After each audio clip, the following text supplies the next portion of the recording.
Hi అండి, నమస్తే. నేను మీ Shanti. Welcome back to my channel Shanti's vlogs. ఈరోజు మన వీడియోలో మంచి టేస్టీ అయిన స్పెషల్ స్వీట్ కోవా పూరిని చూపించబోతున్నాను. అలాగే ఈ కోవా పూరిని అచ్చం స్వీట్ షాప్ స్టైల్లో లాగా మంచి రుచిగా చిన్న చిన్న టిప్స్ పాటిస్తూ ఇంట్లోనే ఈజీగా చేసేసుకోవచ్చు. ఈ కోవా పూరీలు పర్ఫెక్ట్గా కుదరాలన్నా ఇలా నేను చూపించే విధంగా మధ్య మధ్యలో చిన్న చిన్న టిప్స్ పాటిస్తూ చేస్తే అచ్చం స్వీట్ షాప్ స్టైల్లో లాగా వస్తుంది. మరింత టేస్టీగా కూడా ఉంటుంది. ఎక్కువ కష్టపడకుండా ప్రతి స్టెప్ని ఇలా సింపుల్గా ఈజీగా చేసేసుకోవచ్చండి. చాలా టేస్టీగా ఉంటాయి. పిల్లలు పెద్దవాళ్ళు చాలా ఇష్టంగా తింటారు. మరి ఇంకెందుకని ఆలస్యం, గుంటూరు స్పెషల్ కోవా పూరిని ఎలా చేయాలో చూద్దామా. వీడియోలోకి వెళ్లే ముందుగా నా ఛానల్ని సబ్స్క్రైబ్ చేయని వాళ్ళు ఉంటే సబ్స్క్రైబ్ చేయడం మర్చిపోకండి. ముందుగా మనం మాల్పువా పూరి కోసం పిండిని రెడీ చేసుకుందాం. పిండి కోసం ఇక్కడ ఒక బౌల్ తీసుకొని ఆ బౌల్లోకి 1 కప్పు గోధుమ పిండిని వేసుకోవాలి. అలానే అదే కప్పుతో 1/2 కప్పు మైదా పిండిని వేసుకోవాలి.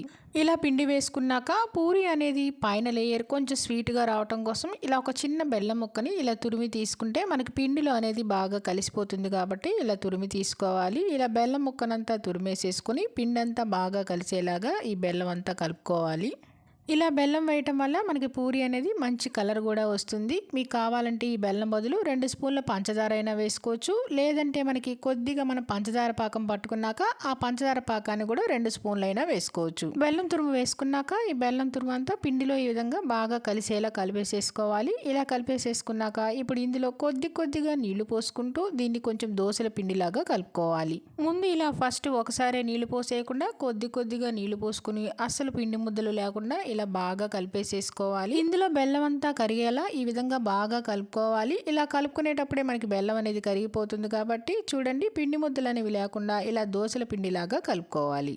పిండి అంతా ఈ విధంగా కలిపేసేసుకున్నాక మనం కోవా తయారు చేసుకునే లోపు దీని మీద మూత పెట్టేసేసి పక్కన పెట్టేసుకోవాలి. ఈ లోపు మనకి పిండి కూడా బాగా నానిపోతుంది. ఇప్పుడు మనం కోవా తయారీ కోసం స్టవ్ ఆన్ చేసుకొని ఒక మందపాటి కడాయిని కడిగి స్టవ్ మీద పెట్టుకోవాలి. ఇలా స్టవ్ మీద పెట్టేసేసుకున్నాక ఇందులో ఇప్పుడు మనం చిక్కటి గేదె పాలను 1 లీటర్ పోసుకోవాలి. మీ దగ్గర ఏ ఫుల్ ఫ్యాట్ మిల్క్ ఉన్నా అవి పోసేసుకోవచ్చు. నేను ఇక్కడ చిక్కటి గేదె పాలను లీటర్ పోసుకున్నానండి. నేను ఇక్కడ అచ్చం పాలతోనే కోవాని ప్రిపేర్ చేస్తున్నానండి. మీకు తొందరగా అయిపోవాలనుకుంటే కనుక మిల్క్ పౌడర్ని యూస్ చేసైనా చేసుకోవచ్చు. ఇలా 1 లీటర్ వరకు పాలు తీసుకున్నాక పొంగు వచ్చేంత వరకు ఇలా బాగా వేడి చేసుకోవాలి. ఇలా పొంగు వచ్చేంత వరకు కలుపుకున్నాక ఇలా మధ్యలో వచ్చే పాల మీగడను సైడ్స్ అంతా తీసేసుకొని పాలల్లో వేసుకుంటూ కలుపుకోవాలి. ఇలా చుట్టూ ఉన్న మీగడంతా పాలల్లోకి తీసుకుంటూ ఈ పాలు అనేవి సగం అయ్యేంత వరకు బాగా మరగనివ్వాలి. పాలు అనేవి మనం ఎక్కువ తీసుకొని మరగపెడుతున్నాం కాబట్టి కొంచెం పెద్ద ప్యాన్నే తీసుకోవాలి. నేనైతే ఇక్కడ పెద్ద ప్యాన్ తీసుకొని మరగపెట్టుకుంటున్నాను. ఈ విధంగా చుట్టూ ఉన్న మీగడను లోపలికి అనుకుంటూ మనం పాలని బాగా మరగనివ్వాలి. మీరు చేసుకునేటప్పుడు కూడా పాలు అనేవి క్వాంటిటీ ఎక్కువ తీసుకుంటే మనం కొంచెం పెద్ద ప్యాన్నే యూజ్ చేసుకొని ఈ విధంగా పాలని మరిగించుకోవచ్చు.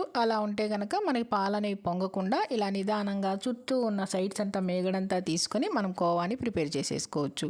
ఇలా పాలని సగం దాకా మరిగేంత వరకు కలిపేసేసుకున్నాక చూడండి, పాలు అనేవి దగ్గరగా చిక్కబడ్డాయి కదా. ఇలా సగం అయ్యేంత వరకు కలుపుకున్నాక ఇప్పుడు ఇందులోకి 4-5 టేబుల్ స్పూన్ల చక్కెరను తీసుకోవాలి. పంచదార వేసేసుకున్నాక ఇప్పుడు ఇందులో 1/2 టీ స్పూన్ యాలకుల పొడి వేసేసుకొని ఈ రెండు బాగా కలిసేలాగా కలుపుకోవాలి. మనం పంచదార వేసుకున్నాక పాలు అనేవి కొంచెం పలచనవుతాయి కాబట్టి ఇప్పుడు ఈ పాలు అనేవి బాగా మరగనిచ్చి పావు వంతు అయ్యేంత వరకు ఈ విధంగా చుట్టూ ఉన్న మేగడంతా పాలలోకి అనుకుంటూ కలుపుకుంటూ ఉండాలి. పాలు అనేవి బాగా మరిగి ఇలా పావు వంతు అయిన తర్వాత ఇప్పుడు ఇందులో ఒక 2-3 చుక్కల నిమ్మరసాన్ని పిండుకోవాలి. ఇలా నిమ్మరసం వేయటం వల్ల కోవా కన్సిస్టెన్సీ అనేది చాలా బాగా వస్తుంది. చూడండి, ఈ విధంగా చిక్కబడేంత వరకు కలిపేసేసుకున్నాక ఇప్పుడు స్టవ్ ఆఫ్ చేసేసుకోవాలి. కోవా అనేది ఎప్పుడైతే ఇలా బబుల్స్ లా వచ్చి బాగా దగ్గరగా వస్తుందో ఈ కన్సిస్టెన్సీలో ఉంటే సరిపోతుంది. ఇప్పుడు స్టవ్ ఆఫ్ చేసేసుకొని ఈ కోవాని పక్కన పెట్టేసుకొని చల్లారనివ్వాలి. కోవా చల్లారిన తర్వాత మరి కాస్త గట్టిపడుతుంది. చూడండి, ఈ విధంగా గట్టిపడింది కదా. ఇప్పుడు ఈ కోవా అంతటిని ఒక బౌల్లోకి వేసేసుకొని పక్కన పెట్టేసుకోవాలి. మనం కోవా తయారు చేసుకున్నాం కదండి. ఇప్పుడు మనం పాకాన్ని ఎలా ప్రిపేర్ చేసుకోవాలో చూద్దాము.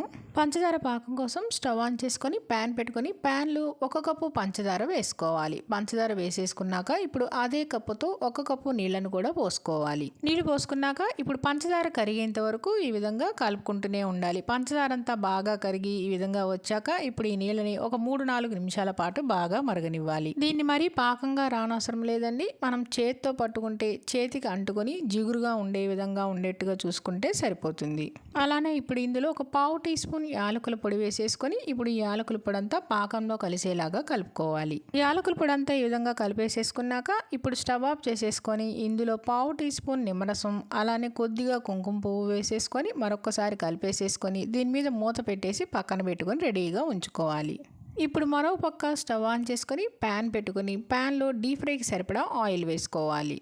ఆయిల్ వేసుకున్నాక ఆయిల్ హీట్ ఎక్కేలోపు మనం పిండిని చూద్దాం. ఇప్పుడు మరో పక్క పిండి మీద మూత తీసుకొని చూస్తే పిండి అనేది కూడా బాగా సెట్ అయ్యి నానింది కదా. ఇప్పుడు ఒకసారి పిండి అంతా ఈ విధంగా కలుపుకోవాలి. మీకు పిండి అనేది కొద్దిగా గట్టిగా అనిపిస్తే మరికొంచెం నీళ్లు పోసేసుకొని దోశ పిండి బ్యాటర్ లాగా కలుపుకోండి. నాకైతే పిండి అనేది కరెక్ట్గా నాని సరిపోయిందండి. ఈ విధంగా పిండినంతా మరొకసారి కలిపేసేసుకున్నాక ఇప్పుడు మనం పూరీలను ప్రిపేర్ చేద్దాం.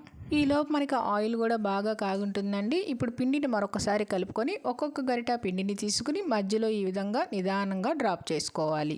మనం పూరి వేయంగానే తిప్పకుండా ఇలా కొద్దిగా ఆయిల్ని వేస్తూ ఉంటే అదే నిదానంగా సపరేట్ అయిపోతుంది. ఒకవైపు ఎర్రగా వేగిన తర్వాత రెండో వైపుకి టర్న్ చేసుకోవాలి. రెండో వైపు టర్న్ చేసిన తర్వాత పూరీల్ని మరీ దూరగా వేయించుకోకుండా రెండు వైపులా ఎర్రగా ఈ విధంగా కలర్ వచ్చేంత వరకు వేయించుకోవాలి. ఇలా పూరి బాగా కాలిన తర్వాత గరిటలోకి తీసుకున్నాక పైన మరొక గరిటతో ఇలా ప్రెస్ చేసామంటే ఆయిల్ అంతా ఎక్స్ట్రా ఉన్నదంతా వచ్చేసేస్తుంది. ఇలా ఆయిల్ అంతా సపరేట్ అయిన తర్వాత పూరీల్ని ఒక ప్లేట్లోకి తీసుకోవాలి. ఈ విధంగా అన్ని పూరీలను వేసుకోవాలి. ఇప్పుడు మరొక వైపు గోరువెచ్చగా ఉన్న పాకంలో మనం రెడీ చేసుకున్న పూరీల్ని ఒక్కొక్కటి వేసుకొని ఒకవైపు పాకం అంతా బాగా పట్టిన తర్వాత రెండో వైపు కూడా తిప్పేసేసుకొని రెండు వైపులా పాకం అంతా ఈ విధంగా పట్టించాలి. ఇలా రెండు వైపులా పాకం పట్టించిన తర్వాత మనకి పూరీ అనేది కూడా సాఫ్ట్గా అయిపోతుంది. ఇప్పుడు పూరీని తీసేసుకొని మిగతా పూరీని కూడా ఈ విధంగానే పాకం పట్టించాలి. ఇలా పూరీలన్నీ రెడీ చేసుకున్నాక ఒక్కొక్క పూరీని తీసుకొని మధ్యలో ఒక స్పూన్ కోవాని పెట్టేసేసుకొని లైట్గా స్ప్రెడ్ చేసేసుకొని ఫోల్డ్ చేసుకోవటమే. కోవా పెట్టిన తర్వాత మధ్యలోకి ఇలా ఫోల్డ్ చేసేసి ఇలా లైట్గా ప్రెస్ చేసేస్తే అంతేనండి, కోవా పూరి తయారైపోయింది. అంతేనండి, ఇలా స్పెషల్గా మంచి కోవా పూరి ప్రిపేర్ చేసేసుకోవచ్చు. ఇంట్లోనే చాలా సింపుల్గా తయారు చేసేసుకోవచ్చు. అంతేనండి, చాలా సింపుల్గా స్పెషల్గా చేసుకునే కోవా పూరి రెడీ అయిపోయింది. జ్యూసీగా చాలా సాఫ్ట్గా ఉండే ఈ కోవా పూరిని మీరు కూడా తప్పకుండా ట్రై చేయండి. ట్రై చేసి మీకు ఎలా వచ్చిందో కింద కామెంట్ సెక్షన్లో తెలియజేయడం మర్చిపోకండి. మరి ఇంకెందుకన్నా ఆలస్యం, గుంటూరు స్పెషల్ అయిన ఈ కోవా పూరి వీడియో మీకు నచ్చిందా అండి? నచ్చితే కనుక లైక్ చేయండి, మీ ఫ్రెండ్స్కి రిలేటివ్స్కి షేర్ చేయండి, సబ్స్క్రైబ్ చేయండి. మరిన్ని అప్డేట్ కోసం కిందన్న బెల్ ఐకాన్ని క్లిక్ చేయండి.